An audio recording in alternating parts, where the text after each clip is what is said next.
So this is happens when post-lunch sessions are, and then also you get some interesting conversation happening. So I try to make sure that we try to make it so crisp, contextual and very relevant, right? We'll try to see people can speak from their heart, and you get some lot of good actionable takeaways for your, in your learning journey. The topic was on building leadership, building a culture of leadership and learning. So, how many of you have read 7 Highly Effective People? Okay. So what what the author says, he says that leadership starts with yourself. It's like how efficient you are. Okay, how efficient you are, how effective you are, how passionate you are. Will be already depicting in your behavior, which will be part of the leadership. So the essential part of the leadership, he talked about that if you're trying to build a culture, the first thing starts with yourself itself, right? And then you look at into that.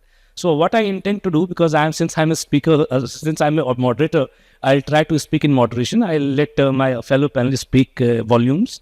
What we'll do, we'll just open this session for each panelist to speak about their initial view, that how in their own space they have seen in their experience how this particular leadership and culture has shaped up in their organization, and any takeaways or any insightful or any insightful thing that you want to share across. So I'll start with you, Aseem. Thank you so much. Thanks so much for waiting patiently, and we'll try to give some insight which can be actionable. This topic is very, very broad and very relevant, ever relevant in fact, leadership, especially its culture of leadership and learning. So whenever we talk about leadership or culture of leadership, we need to see the context in which we are talking this about. So as you all know that things are changing, world is changing, people are changing, especially after COVID, this change is very, very evident. And the kind of anxieties, kind of possibilities, kind of opportunities this change can bring forth, everybody has seen. For many companies, this change has been very, very dramatic in a way that painful also, for people also. But there are companies, there are people, this change has become opportunity also. So what's the difference? The difference is leadership. A leadership or a leader thrives only in the flux of change. We all talk about VUCA word, Bani, VUCA, all those terms.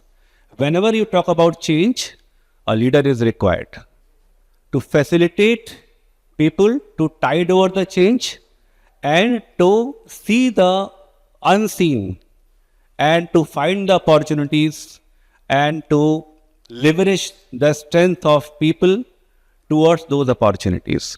So it's very, very important for a leader to first have that clarity inside.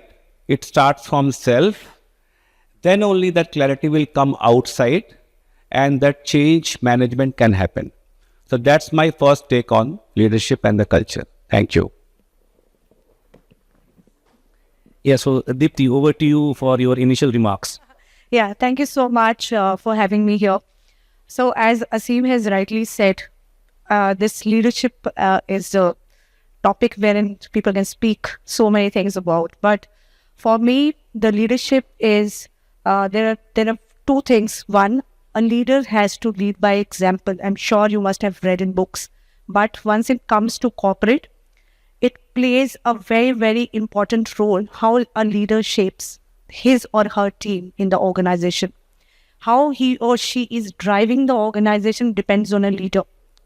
Another is the change. Change is something which is constant, but how adaptive you are as a leader, right? And based on that, once the leader has these capability and how he or she is taking the feedback is pretty important thing. I, being a leader, should not think like, this is what I have decided, this is what we have to go. How he or she is taking the team along, how he or she is taking the feedback is pretty important for us to drive this particular culture in the organization. That is how, once you lead by example, once you look at a lot of, if my junior suggests any changes, am I taking it in a positive way or not? And then you drive the high performance culture in the organization is something, a leadership, which I initially, the thoughts of this way I can just tell about. Yeah. Yeah. So this is brilliant thought. So again, since I love reading books, so I'll again come back to you and on talking about which we were just discussing, that on leadership and culture, there are n number of books we have seen, right? Because Harvard has their library filled with all the books on leadership itself. But having said that, I'll recommend a couple of things like, if you have not read, go and read Leaders Eat Last by Simon Sinek, right? And rightly you say that how you are looking at, with just Aseem also talk about that, you look at that building trust and also how you are collaborating with the different mindset, different, skill set in the organization itself, because this will help you in unleashing the true potential.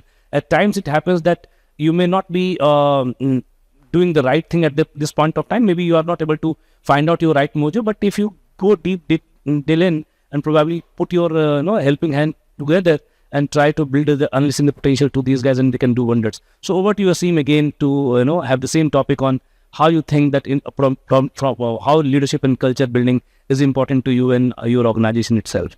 Sure. So this is Viekas. I see leadership from two different angles. One is that bases my experience across 3 or 4 different industries. I think what works for you as a leader is your subject, right? It's your subject matter. But what works is your alignment with other leaders is very important. And alignment means that you co-create. You try to co-create solutions. And when I'm talking of leadership and learning, or leadership with respect to any other component, I think co-creation becomes a very important subject for me, and it has led to most of the successes around. When I see the successful projects versus not so successful, what was different was how much effort I put in creating a co-platform, right, in alignment of others.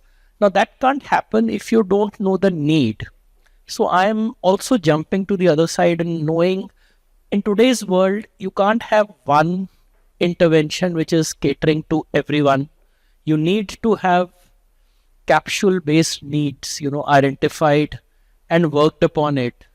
Either you use technology or you use your own site in terms of how you would be able to cater different kinds of requirements of different sorts of people.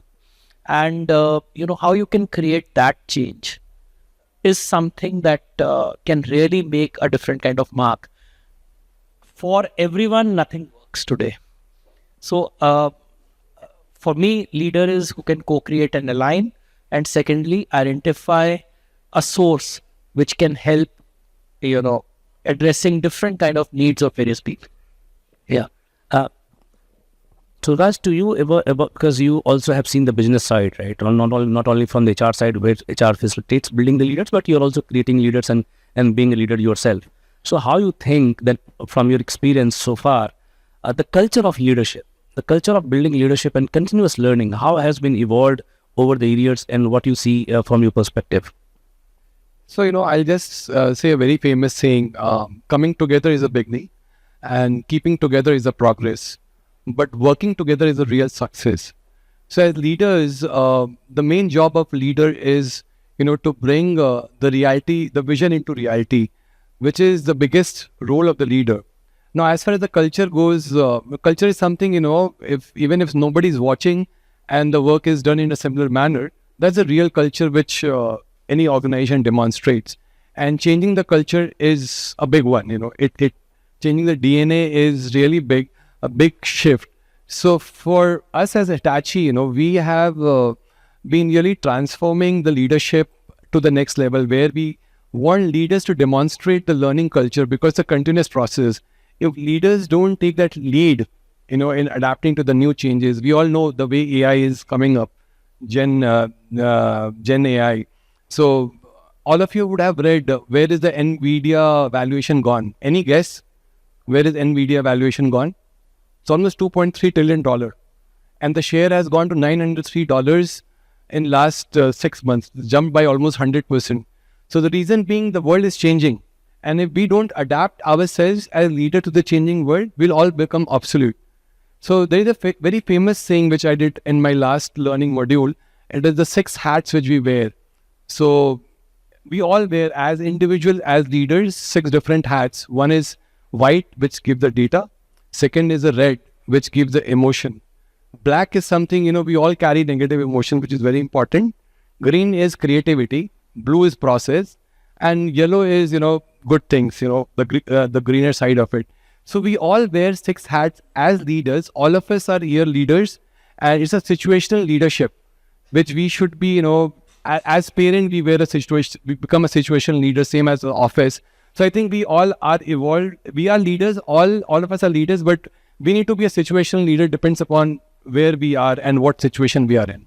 Thank you. Yeah, so this is brilliant suggestion on the situational leadership, right? And then probably we'll start the question. So do you have any questions from the audience? Because I don't want you guys to catch napping. So probably if you can just have any questions so far, so that and then I can question my fellow panelists itself. So any questions so far from the audience? Yeah. So this is strange, but do one thing, hold on your thoughts, keep your questions ready so that we can come back again to you, right? So Aseem, over to you. How organizations integrate leadership development into their culture? Thank you. Very, very important question. And we have seen many examples of companies successfully doing that. You have seen companies like Microsoft, GE, Infosys, Tata's, how they have created generations of leaders through the entire practice and culture. But before answering this question, we need to decide what kind of leadership. So there are 2 continua of leadership. Number 1, I think you all can resonate well. Alpha male leadership. Alpha male leadership. So many companies, they try leadership, but ultimately it comes to that alpha male because someone at top, he tries to impose or he tries to replicate his style of thinking with everyone, all the companies, and all the people, his coteries, they support. So that style is dominant, authoritative. That style believes in being served, creating wealth for the company and few people. But there is another style of leadership, which is transformation leadership or servant leadership. Many names you all must have read. That leadership is a purpose-driven leadership. They are the company's vehicle for the change to be brought in the society through product or services. So if we talk about that leadership and that leader or the promoter or group of promoters, they have got belief in that their purpose. They would like to create a vision community, as you rightly said, a community of leaders. Who are the community of leaders? Who share the same vision. And that vision is bigger than the company. That vision always inspires people to work more than they want, to derive the discretionary effort, which we call engagement. So that vision community has to be built. And for that, there's a process that values should be formed, the company's values should be formed, and the people associated with that company, they should share those values, and that they should have the belief in the vision. Then only that energy in the people will come to achieve that vision. So the leader, the promoter, or the owner, or the MD of the company, he creates the entire chain of the people who has got the similar kind of vision, values, and the change process starts. But all in this, selflessness is very important. That leader has guts and should have guts to leave the entire legacy forward, except him. So that selflessness is very important. It's easier said than done, but there are examples where we have seen the people, we have seen the leaders who have created the organizations, institutions, which has grown and growing like anything only because of this trait. So that's my take on this. Vision is critical, and the creation of vision community is critical. And before doing that, you need to have a firm belief in your values. Thank you. Yeah. So over to you, Deepti. And because I try to spin the question in different way itself, from let's say how we are looking at in terms of the culture or through building culture through the leadership. Now we'll try to see how we can collaborate or how the peers can collaborate in the learning process itself, right? So on the leadership learning, so how we are going to collaborate amongst the peers to make sure that we have the continuity and also the senti happens in the leadership itself. Sure. Thank you. So I work with the auto sector, and I've worked with other consumer sector, IT sector. Why I'm saying this is one unique thing which I've just experienced in this auto sector. Here you have to work as a cross-functional team for the projects. Whatever you want to make, or whatever software you want to design, you want to test something, you want to make something in a production. Until unless you do not have the cross-functional teams working together, you cannot make that product live in outside in the market. So this comes with the culture of learning. So wherein people are collaborating, different teams are collaborating together, and they are working together. They are discussing the problems together, and then of course with that they are creating the leaders also. So first of all, becoming a leader, it of course it takes little time, but how many leaders you are creating, being a leader is very, very important aspect. Another is what we practice in our organization is peer mentoring. So every time leaders are not supposed to give the feedback. It is another way also. Whosoever is my peer level, we are making sure that once in a quarter we are identifying 3 to 4 leaders, those who have different peers. They are giving them suggestions, they are giving them an opportunities, or whatever you may call it as, and make sure that they work on their behavioral aspect, whatever are the feedback, not on the functional aspect. Because being an HR, of course, you have to make sure that people are investing in the organization. The culture is, we are creating a high performance culture. At the same time, learning also is been, embedded in the system. Not only the software aspects in the system. Third is what we have started is reverse mentoring, which is the most important thing and liked by everyone. So if I am a leader, I am a say CHRO in the organization. So one person who has joined 3-4 years ago in a software team is giving me a reverse mentoring, which is for, say for example, we have got 2 decades of experience, and you guys are coming in the organization, and then new technologies are coming, era is changing. How do we use social media? There's so many things which we do not know about it. So this is called reverse mentoring, wherein only this is allowed till 5 years of experience, not more than that, and they're making sure that they are working with us. We work on a project, and we are just learning that by the experience which has been given by young folks. So this is what is my take. This is what I'm experiencing. We are doing it in the organization, and few more suggestions if comes from the audience will be great. So this is what. So leadership is not you have become at CXO level and you don't need to learn. Learning is continuous. So we also have to learn, but we hardly get time. But this is where we make sure that the peer mentoring, the reverse mentoring, the CFTs working together are creating, the culture of learning in the organization. Yeah. Something to what she said, 3 of us are ex-Airtel. Yeah. It happened to, we never knew that we have worked for Airtel. So this is a company which I always love. When I joined Airtel in 2004 as a senior executive, it gave me the power of, real leadership. Because at Airtel, we were being told, you can take any decision.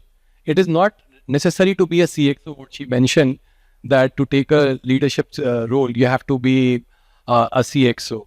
So this is the biggest myth. And all of you who are youngsters here, get into a leadership zone as early as possible, because that is what will take you to the next level. Yeah. Gone are the days wherein we used to ask, you should have this much of a years of experience. Doesn't matter. As soon as you have good skill, you can crack in any sort of role in the organization. So there are fast tracker development programs. There are many things which organizations are running separately. So yeah. Thank you. Yeah, so this is again brilliant, when looking at 3 Airtel, ex-Airtel employees and 2 Airtel customers this side. So probably Airtel should sponsor this to all of us, right? Okay. So you said the very right thing, right? That on when we talk about peer learning and stuff like that, then you also talk about take up roles and give some insight to this to the audience. So to you, Vikas, the important part that we know most of the organizations are struggling with their talent pipeline, the leadership pipeline itself, right? And sometimes succession planning doesn't work that well, right? Maybe they need to look outside for talent or something like that, right? Because so what is your approach and what will be your suggestion to the audience on continuous talent pipeline in terms of leadership pipeline, managing succession planning effectively, and what 2-3 things they should always focus upon while they are building succession in their organization? Sure. Again, a very interesting aspect which I'm relating to because I have had experience in healthcare industry after telecommunications and then agrochemicals and then now automobile components. I always have worked in very niche level industries where talent pool was very limited. Even in the healthcare, people were struggling. We were only hiring from competition. Eventually, end up buying people at a higher cost and losing them. So, what really works, and I'm bringing the concept of inclusion. Where you really need to change the mindset of people, that people who do not come from the domain could bring out of the box thinking and really could be, your fast trackers. I had a product manager who I hired from Airtel, who was handling value-added services, to the product manager of our knee system, when I was in the healthcare. Turned out to be top talent. Again, a sales leader who was hired from a different environment became our best-selling RSM for a healthcare firm. It took me a lot of effort to change this mindset, but when this got changed, you could create a better pipeline than you would have created in that space. That is point number one. Second is succession planning has a component of very important aspect, that how much your top man is loaded. When I joined an organization, my last organization, Dhanuka, I felt the top man was carrying P&L, the top man was taking calls on pricing, distribution channels, and the people down the line are just executing. No matter how many training programs or projects you could give them, make them the part of those succession planning, they can never take that succession. I think the next level what we created was our business units for different products at different geographies. And those business unit leaders were identified with certain competencies, and they were actually assessed to be business leaders who could carry P&Ls for them. Eventually could create pipeline for the second line. So answering your question, how you look at talent is very important in terms of how you could create a successor. Secondly, challenge people to really think out of the box and create those, workshops or methodologies which are very different from a standard training program, to help people think out of the box, think whatever is not normal, whatever we call so-called normal, which is outside that space, is also very handy, and you need to reach there. I think this is something which has really helped in thinking and creating that space of succession, which always remains vacuum, and you end up buying people. Yeah, this is the reality. This is the harsh reality, and glad that you touched that point. So over to you, right? Because just continuation on that, succession planning is a challenge to everywhere, right? And then we also need leader, right? Every time I can't go and buy, right? We also need to build the talent internally itself. So what will be your take if you want to, spread some of the thought from the being a business leaders, if you can spread some thought, because you are the one who are getting a lot of challenge in terms of having a right leader to the right place. See, I think, of course, getting the right talent pool is the biggest challenge. But as leaders, we need to navigate and keep on thinking, what next? Who will be, taking it over? And again, giving back example of Airtel, nobody was in the same role for more than maybe 24 months. There was a succession planning at a CXO level. You can't be in the same branch for more than 2 years, 2.5 years. You have to roll over. So that there's a huge internal pool which is there to take over. And as leaders, we have to lead it from front. You can't be in the insecurity zone. Most of the leaders, they are in insecure zone. कि अगर इसको बता दिया तो मेरा क्या होगा? There is enough pie in the world, and this is unstoppable India. If you really see this, we have read across. All of you would have read next 2 decades out of India. So even if AI comes across, I think it's the time for us as Indians. The way things are changing, I travel abroad every second month, but what I see, the kind of respect and the kind of opportunities which Indians are getting is humongous. So first and the most important thing is, as leaders, as far as the talent pool is concerned, we should be out of the insecure zone. The world is big enough. And if I see myself, I'm a finance guy, but I moved to operations role, moved as a CHRO, then moved to a business role. So if you're open for learning, sky is the limit. So I think there's enough and enough in the world for all of us. Yeah. So now time is ticking. I'll again come back to the audience for the questions. So any questions for any panelists? Okay. Good evening, panelists. I just wanted to ask question from Aseem sir. Like you told, there is a 2 type of leadership. One is autocratic and one is democratic.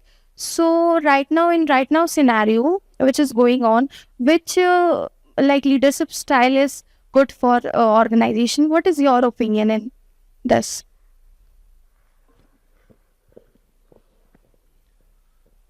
Can I put the question back to you? What do you think? I think it depends upon the employee. And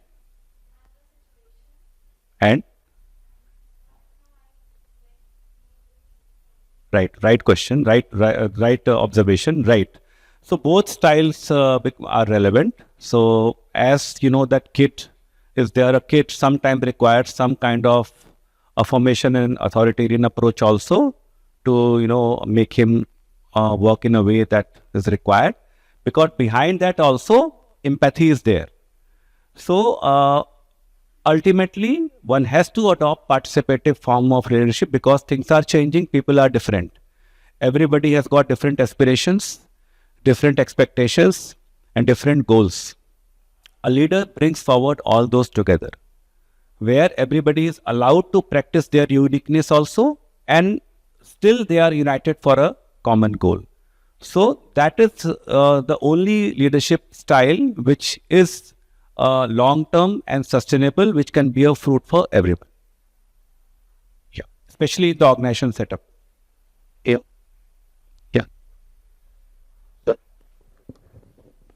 Good evening. My name is Dr. Mukul Jain.